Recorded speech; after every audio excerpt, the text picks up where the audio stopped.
चित्तौड़गढ़ पहुंचकर हमने करा कल्पना भोजनालय में भोजन। नमस्कार दोस्तों, तो ये मैं हूँ यश तिवारी। आंखों में नींद को छुपाकर भोजन का इंतजार करते हुए मैं और मेरे कुछ साथी खाना आने के बाद जल्दी से खाना खत्म करने के बाद हमने यहाँ पर कुछ छानबीन वापस से शुरू कर दी और उसके बाद हम निकल गए चित्तौड़गढ़ का किला घूमने के लिए। रास्ते में एक एक्टिवा सवार आदमी हमारा पीछा कर रहा था, इसलिए हमने हमारी ऑटो को खुफिया रास्ते से होते हुए सीधे चित्तौड़गढ़ की चढ़ाई पर लगा दिया।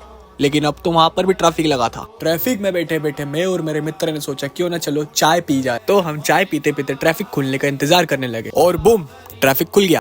किले की चढ़ाई करते करते हमें अलग ही आनंद की प्राप्ति हो गई थी, क्योंकि वहाँ के व्यू ने, नजारों ने आए है हमारा दिल ही जीत लिया। किले के ऊपर जाकर हमने सबसे पहले विजिट करा कुंभ पैलेस। कुंभ पैलेस जाकर मुझे अपने पिछले जन्म की याद आ गई थी। एक टाइम पे मैं भी ऐसी राजा हुआ करता था, मेरे पास भी ऐसे महल हुआ करते थे। कुंभ पैलेस पूरा घूमने के बाद हमने विजिट करा वहाँ का जैन टेम्पल। मंदिर की, महल की दीवारों को देखकर ऐसा लग ही नहीं रहा था कि वो इंसानों ने बनाई है, ऐसा लग रहा था कि वो तो जादू से बनी है भाई साहब। जैन मंदिर पूरा घूमने के बाद, वहाँ के दर्शन करने के बाद हमने देखा स्तंभ के थोड़े ही पास में था जौहर स्तंभ। और उसके बाद आप इस व्यू को देखो, पूरा चित्तौड़गढ़ यहाँ से आपको नजर आ जाएगा। उसके बाद हमने कालका माता रानी के दर्शन करे और हमारी ट्रेन का टाइम हो रहा था और किले के भी सारे गेट बंद हो चुके थे, क्योंकि हम बहुत ज्यादा लेट पहुंचे थे ट्रैफिक के कारण। तो इसके लिए हमें वहां से निकलना पड़ा। तो ये था हमारा चित्तौड़गढ़ का सफर। एक और बार हम चित्तौड़गढ़ विजिट करेंगे, जिसमें हम पूरा स्पेसिफिक चित्तौड़गढ़ को पूरा कवर करेंगे। तो तब तक के लिए बाय।